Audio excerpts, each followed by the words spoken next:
Sports Talk Chicago. Here with Jon Zaghloul, and we are back and ready for today's special guest. He's the CEO of MuellerFootball.com, host of the Football GM podcast, and the 2000 NFL Executive of the Year. Please welcome Randy Mueller to the program. Randy, it's great to have you on. How are you?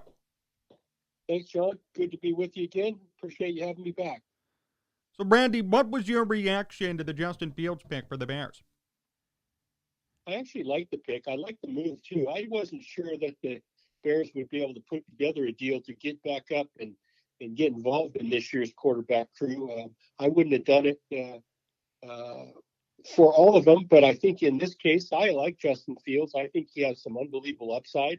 I don't think he's ready to go right yet, but I think the fact that they were able to do it and put it together for particularly Fields, and I like their plan going forward with Andy Dalton. So I think it all adds up for them, and I was happy Ryan and Coach Nagy could pull it off. What excites you about his game specifically? I like his poise in the pocket. I think he's a big, strong guy. We can all see that on tape, but this is a guy that's tough. He's not flustered. And let's face it, the pocket isn't for everybody. I think it is for this kid because he's a bigger, stronger kid. He doesn't seem to get rattled when things cave in around him. I think, like I said, when under duress, he still has some decision making that must improve, but I think physically he can make all the throws from the pocket. And then he brings the other element of being able to run and being athletic to make something happen when everything breaks down. So he checks a lot of the boxes for me. Plus, I like the fact that I think he's a mature kid beyond his age. I think he's a driven kid, and I like the intangibles that he brings to the table. Is there anything that might concern you about him right now?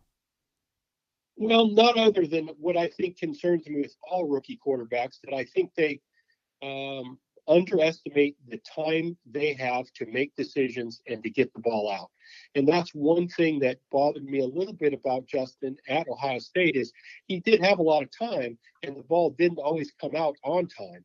As we know, in the NFL, you're going to have to get the ball out quick.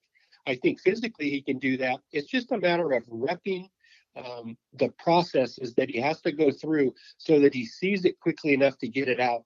That's the biggest thing with rookie quarterbacks. They end up holding the ball too long and take too many sacks because things just happen so quick for them.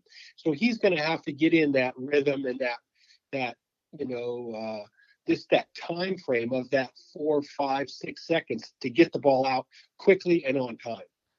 How surprised were you to see Ryan Pace trade up to get him?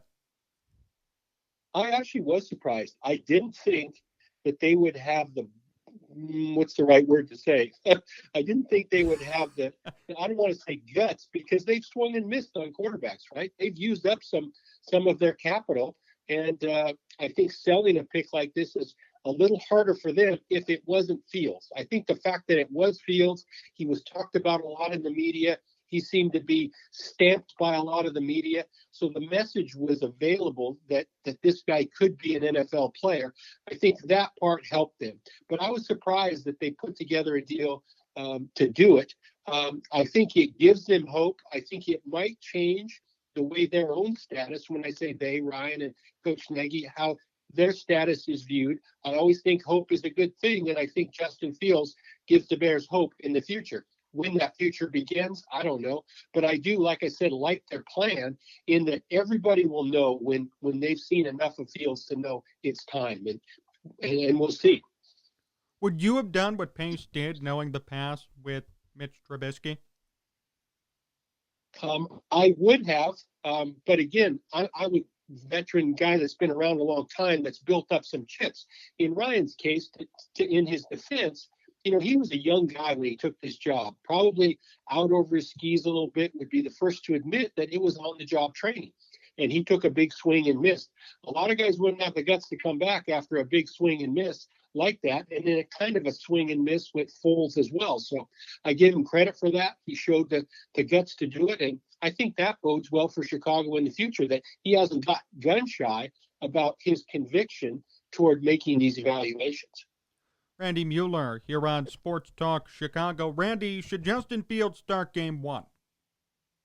I don't think there's any way he should. And I think the Bears are better off the longer they can hold off on pulling that trigger. I know the fans will be screaming for him. Everybody on the outside will be screaming for him. But I just don't see how that makes them better right now. And everybody says, well, you only get better when you play. You've got to be equipped with the right set of tools before you can roll a guy out there like this. And I just think if they can hold off as long as they can, hopefully they can win enough games with Andy to where the drum beat isn't, hey, Justin's the savior, because I think it bodes well for him in the long haul. The more he can sit and learn and take in. I think if you threw him out there day one, you're talking about being an equivalent of drinking through a fire hose. And I don't think he gains from that in the long run.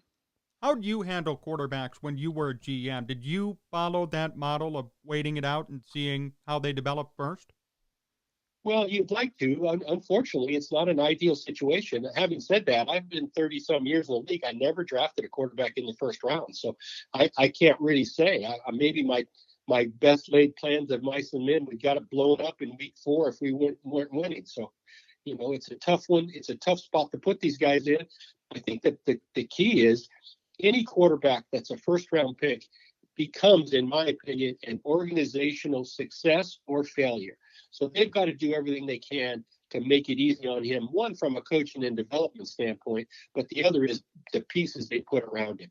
Let's just see where the O-line is. Let's see where their passing game is before we roll him in the middle of it and end up maybe stunting his growth because everybody else around him isn't ready or that team isn't ready for prime time. How much does that concern you? I mean, we saw the Bears last year. We saw what happened to Mitch Trubisky and Nick Foles involving the offensive line and offensive weapons.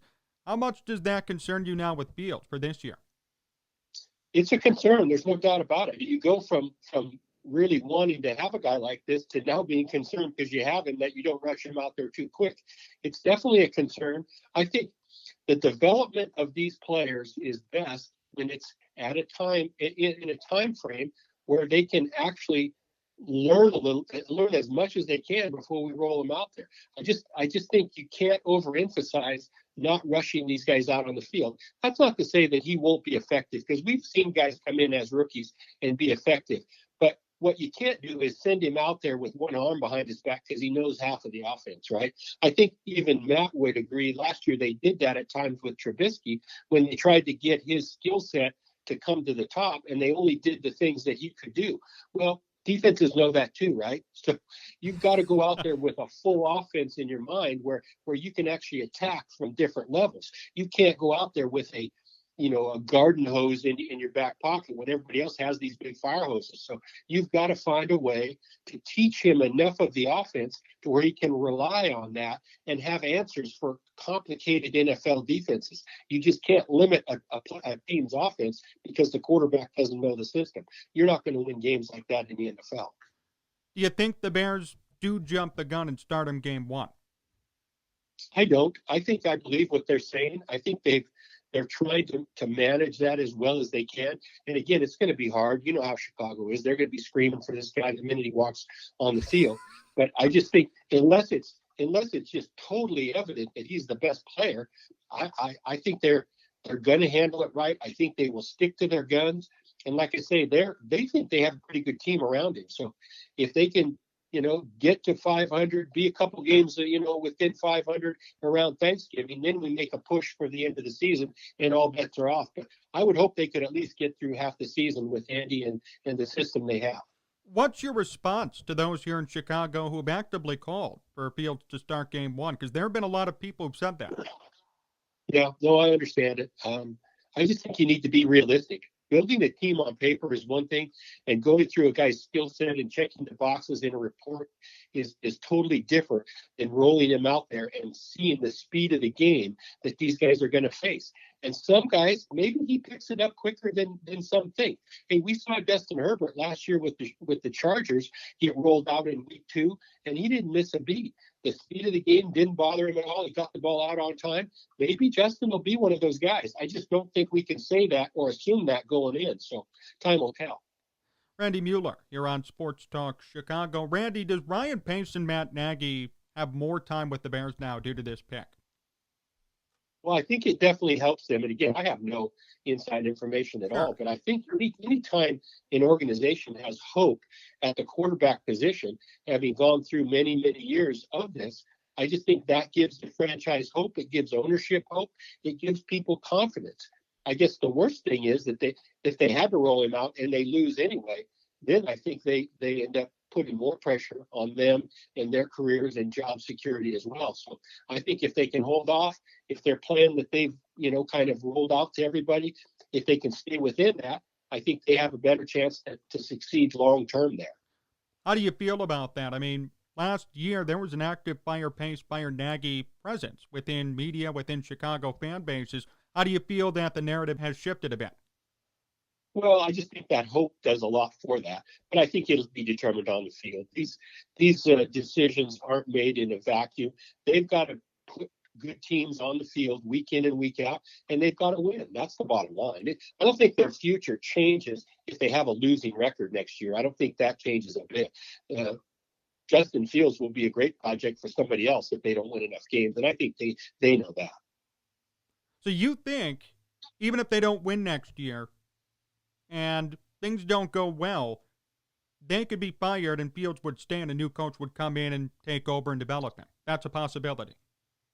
Oh yeah, that's the NFL, right? I mean, it's what have you done for me lately? So that team has to show progress. And I know they were 8-8 last year, but a lot of people didn't really view them as a playoff team per se. They've got to do better than that this year. The rest of their team has to come together. Their defense has to be better. They've got a lot of areas of concern for me, but hopefully they all come together and we get a little more normalcy to our prep time where we have some OTAs, we have a mini camp, we have some preseason games.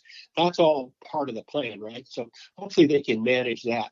But it's about winning, and they've got to win games. And I don't know that 8-8 is good enough for the people in Chicago. I don't have a pulse on that, but I know this: they've had a few swings at the plate.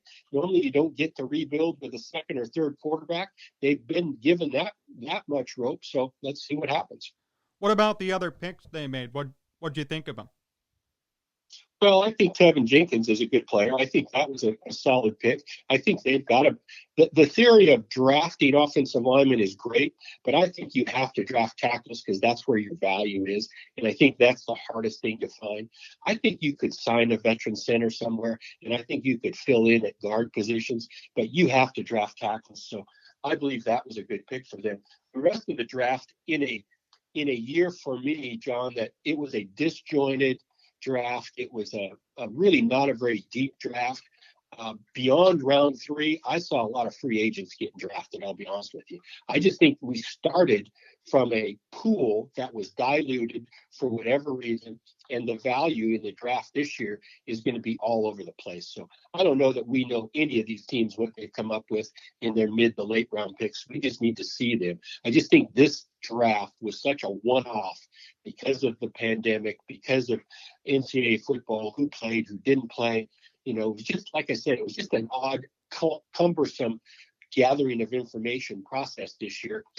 Time will tell if these other guys fill in. I think this, and this is not a reflection of their draft, I think more draft picks will get cut around the league this year than we've seen the last 10 years, just because I don't think the teams really knew or know what they're getting. How did you deal with that when you were a GM and sifting through information and finding the right guy for your team?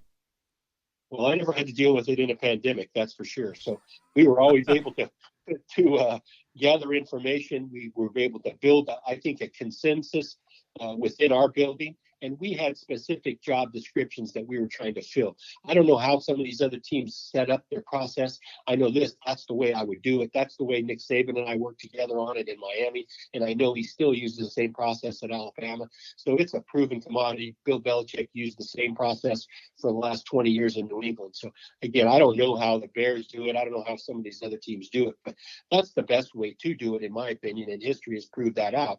But I think in a normal year, when you can gather this information, when you can get coaches' input, when you can get players on the board and meet with them face to face, I just think you can gather a more complete body of work and information, not to mention the medical and the character and all the other things that were really hard to get this year. I just think that's why this year is so different in my mind. What do you think about the other quarterbacks that went before Fields, Trevor Lawrence and Trey Lance? What do you think about them? Well, I had Trevor Lawrence as my top guy, and I had Zach Wilson as the second guy, so I had no issue with either one of those guys getting drafted.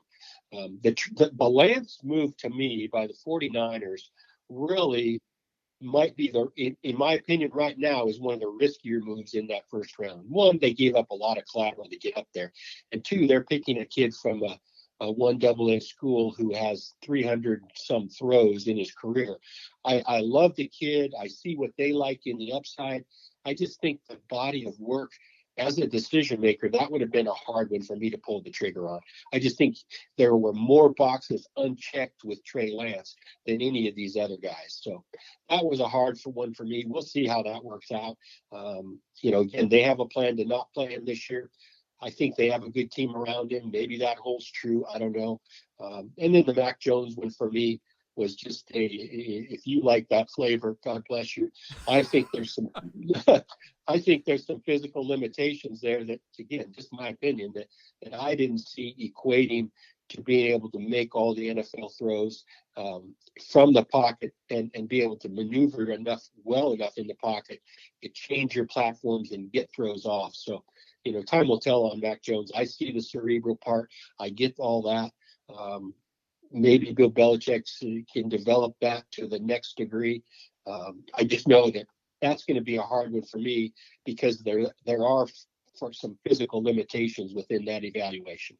Let me ask you this, as a general manager, did you ever pick quarterbacks or look at quarterbacks based on the school they went to? Was that ever a factor in your decision, or is that considered a lazy argument within scouting circles?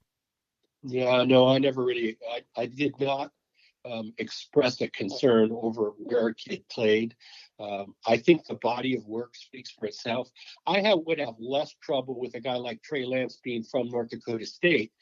I had less trouble with that than just the amount of throws and the amount of exposure that he saw defensively. I just think there's a bigger, longer learning curve there and more dots to connect that you just haven't seen. So that was the issue with me. But I don't care where these kids come from. It's all good football for the most part. And I do think the system that they run is one of the criteria that has to be considered. So what they ask of him to do from a quarterback position, that all factors in as well. So does Ohio State concern you for Justin Fields' case, or no? No, not really. Not at all. In fact, I really wanted to connect the dots with the kid that Washington picked from there a few years ago, but not a concern for me. I will say this.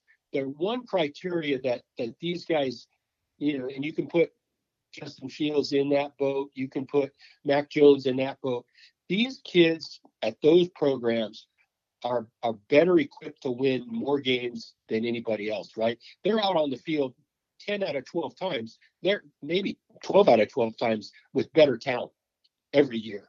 I mean, every week in and week out, they don't really get tested to me. And that sometimes can be a concern because their backs are never against the wall. I mean, that would be one thing I had concern about Mac Jones. They were better than everybody they played on every Saturday. Well, that's not going to be the case on Sunday. So the level of talent, which means the level of defensive talent and acumen that they're going to face, is going to be an issue, I think, until they can adjust to it. That's for sure.